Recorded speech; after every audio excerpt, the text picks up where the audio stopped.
Pastef moom mooy ces 140 députés au moins gën koo néew ñu ngi ñuy wax ne sax bu ñu mënee am 165 yi moom moo leen gënal est-ce que ce n'est pas dangereux pour notre démocratie bu ñu amee assemblée nationale boo xamante ne 140 députés sur 165 pouvoir lañu bokk est-ce que foofu contrôle dina fa am. bon man déjà je pense que il faut qu'il se batte d'abord pour que cet objectif ñu atteindre ko maanaam d'abord obtenir une majorité à l'Assemblée nationale parce que dama gëm ni bu ñu amoon tey jii nii. kon jàppoo ñu mën a am 83. non parce que bu ñu amoon tey jii nii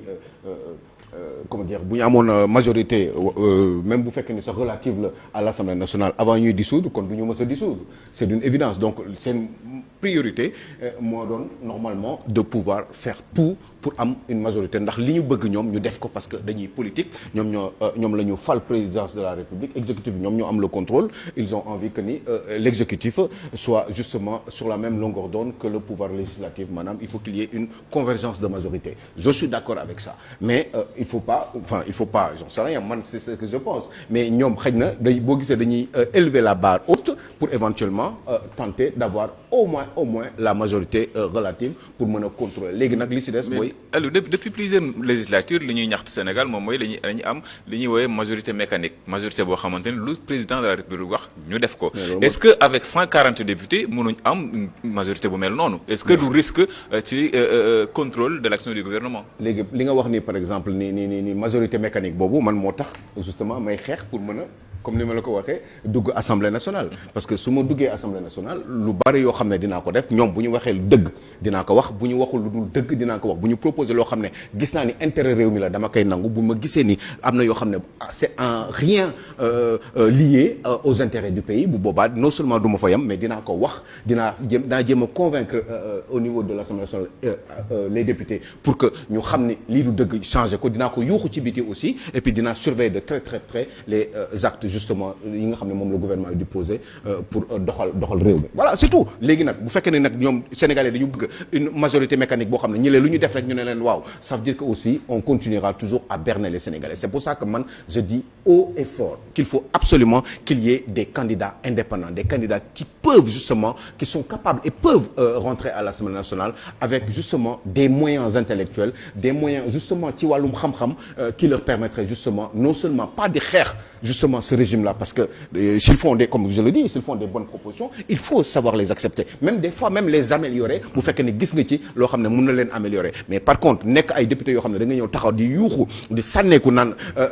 kii lu mu def baaxul parce que tout simplement vous n'êtes pas du même bord je pense que ni am na loo xam ne mën ngeen bañ a nekk du même bord parce que vous n'avez pas forcément les mêmes idées tout le temps mais am na yoo xam ne ci intérêt réew mi da ngeen ko war a bokk et loolu bu amul ça veut dire que est-ce que du loolu moo tax suñu classe politique est-ce que du loolu moo tax suñu classe politique bi ragal li ñuy woowee cohabitation mais justement parce que ñoom boo gisee ñu ragal cohabitation nii c'est parce que ñuy wax ay 140 députés bu ñu mënee am 165 députés ñoom loolu en tant que démocrate waruñu ko nangu sax parce que xëy na peut-être am na yoo xam ne ci xam-xam dina mën a jóge ci ñi nga xam ne ñoom ñoo jàkkaarloo ñoom ci war koo mën a nangu ndax comme ça se fait dans les grandes démocraties où la maturité fait que ni effectivement on a un seul intérêt commun malgré toutes nos divergences benn intérêt waaw mais il faut que ñu yéegal démocratie c'est-à-dire que oui tu crois que man ma ñëw nii journaliste nekk patron de presse ñëw taxaw tey ji nii ma ne dama sonn dama bëgg a nekk candidat parce que ñii mënu ma leen bàyyi di continuer ñuy def lu leen neex c'est parce que dafa am lu ma bëgg changer ci réew mi te gëm naa ni toog ci télé kese du ko def il faut nga dem assemblée nationale parce que c'est pas le salaire de député là qui peut me faire vivre c'est surtout pour am doole pour mën a téye kayit yi xam li ñuy def lu ñu teg ma xam ndax baax na bu baaxee ma wax ko biti ma wax ko ci biti bu baaxul aussi ma wax ko ci biti bu ma mënee améliorer li ñuy def wala joxe ci sama xalaat ma jox façon député yooyu man gisaguma ko Sénégal à part peut-être Guy Marius Sagna bi nga xam ne moom xëy na des fois dafay xaw a far tuuti parce que moom dafa wane borom mais des députés façon député bi ma bëgg naa que sama bopp laa ci gën a wóolu te bëgg naa ñeneen ñoo xam ne mel nañ ñi man ñu dugg assemblée nationale en toute liberté comme ça kenn du fi wax député Ousmane Sonko kenn du fi wax député Khalifa Sall kenn dootu fi wax député Moustapha Niasse wala quelqu'un comme député Karim Wade yooyu moo fi war a jeex ci réew mi comme nag type de scrutin bi kenn mënu ko changer pour le moment mënu ko changer nii rek la mën a demee parce que man gisoon naa lu gën a yomb loolu d'ailleurs bés bu ma nekkoon député dinaa ko proposer pour ñu changer la façon bi ñuy falee député yi te loolu moo doon sama premier combat boo xam ne bés bu ma yàlla dimbaloon ba mu dugg assemblée nationale Assane Gueye ñu mën ko changer parce que ñii Assane je t'assure d'une chose lenn kese moo leen mën a lijjanti du wax bi ñuy kon ne di wax ni il faut que ñu assumer ku bëggul nag sa affaire la mais ku bëgg na nga assumer ses responsabilités fexe bu dee am nga loo xam ci réew xam nga état nu muy fonctionner tu maîtrises les finances publiques am nga ay idées sur comment fonctionne un gouvernement et comment on peut développer un pays ou au moins l'amener en émergence il faut que nga am ay nit yu baax ak ay boroom xam-xam loolu gisuguma parce que cette majorité mécanique là ce sera exactement la même chose parce que même nit ñi la encore comme ni ko Ablaye Wade amee woon comme ni ko Macky Sall amee woon waa parce que bu ñu bëggee loolu ça veut dire que c'est dangereux war nañ bëgg sax yeneen façon député yoo xam ne xëy na mën na ñëw di leen contredire ba pare di leen tegal ay propositions yoo xam ne mën na njëriñ réew Mademba Ramata Dia Aliou Sow tudd na léegi Guy Marius Sagna mais est-ce que Guy Marius Sagna n'est pas la preuve que mën nañ am un député bu bokk pouvoir teewul muy def liggéeyam ni mu waree ndaxte il continue à avoir la même posture député nag bokk pouvoir pour nga def sa liggéey ni mu waree jafe na de. mais posture am changé gul si li ñu Guy Marius Sagna quelles que soient les vertus qu'on lui colle. Il a des positions partisanes il défend son leader de gauche à droite. Voilà, c'est ça. Même des fois ça c'est dans le kii loolu mooy problème. C'est qu'il faudrait qu'on arrive à faire en sorte que dans ce pays que les élections ne dépendent plus des partis.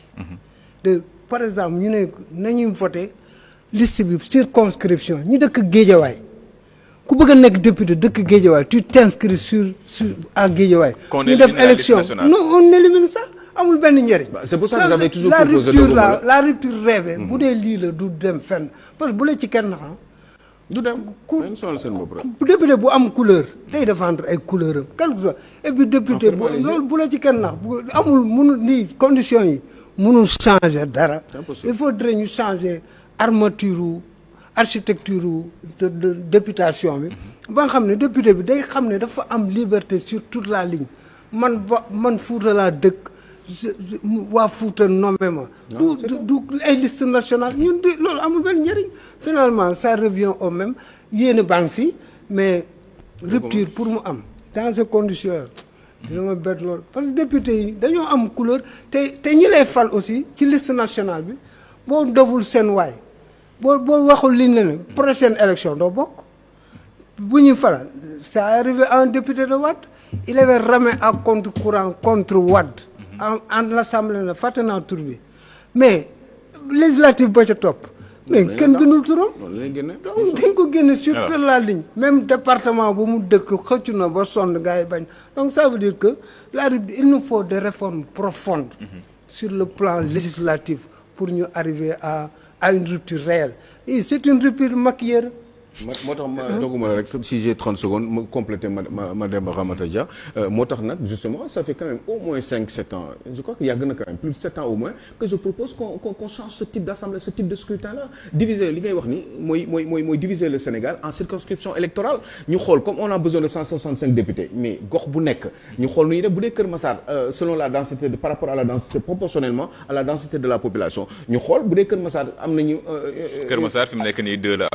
la am par exemple Kër Massar xam nga ni mën nañu diviser pour man Kër Massar war na am lu ëpp 2 députés war na am au moins 3 ou 4 circonscriptions électorales ci biir Kër Massar ñu def ko un système à 2 tours nga xam ne dañuy dagg 4 circonscriptions Kër Massar képp koo xam ne vous jouissez de vos droits civiques vous débarquez là-bas vous faites ce que vous voulez peut-être on aura l'occasion de le faire fii ak 15e 16e bu ñuy réforme hardi quoi mais il faut ay nit yu taxaw yoo xam ne intérêt réew mi kese la tax a jóg te loolu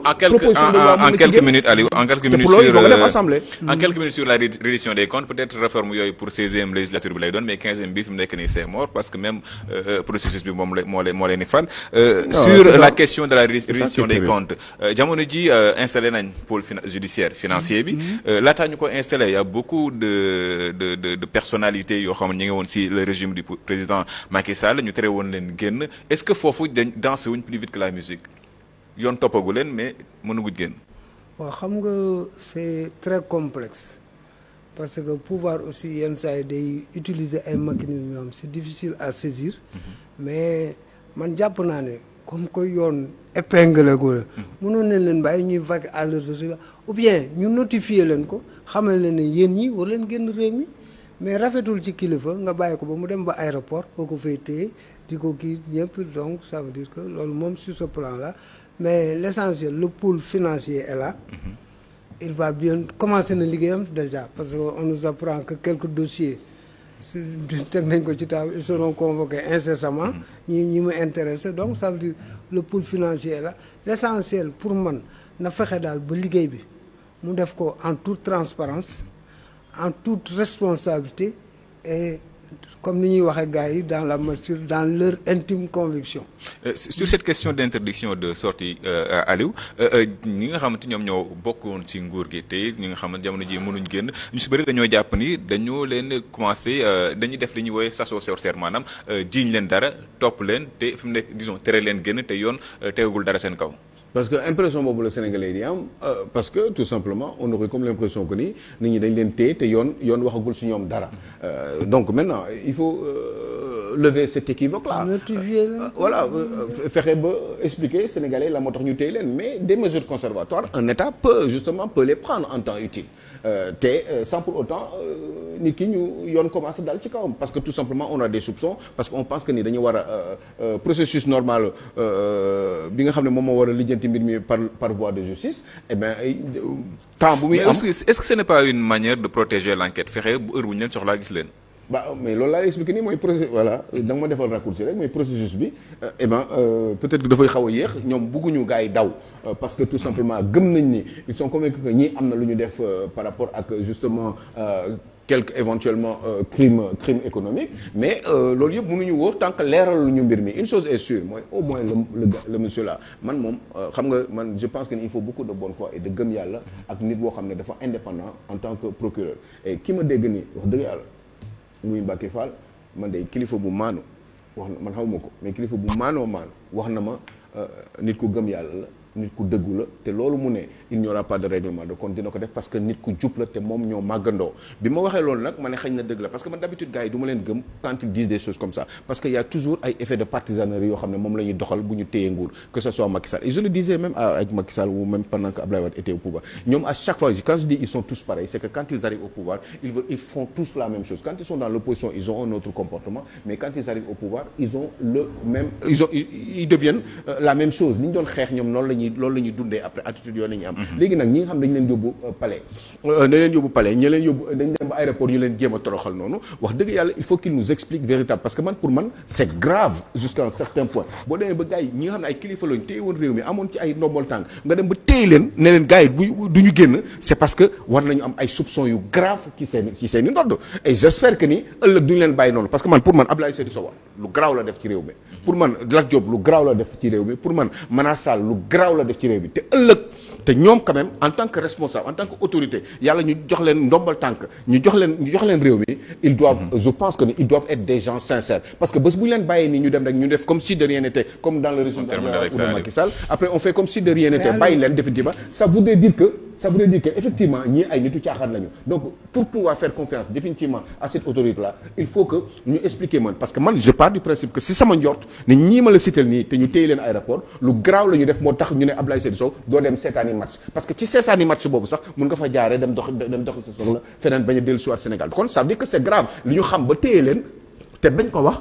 ce qui est tout à fait logique et normal. Parce que nee naa la ay mesures conservatoires état mun na ko jël en temps utile pour par nécessité impérieuse si je peux le dire comme ça. mais li gën a simple qu'on leur notifie ça ne leen bu leen gën. waaw c'est tout. mais lu tax ñu leen koy def à ce point là pour man ce sont des gens qui sont sérieux bu ñu ko defee rek c'est parce que dafa am lu ñu xam parce que bés bu ñu leen bàyyee ne leen defu leen dara bu boobaa naa xam ni nguur gi tamit comme nguur yi passé la rek ay tappale lañu. On verra eggaguñ foofu ba xam qu'est-ce que ça va donner cette histoire de reddition des comptes nguur gi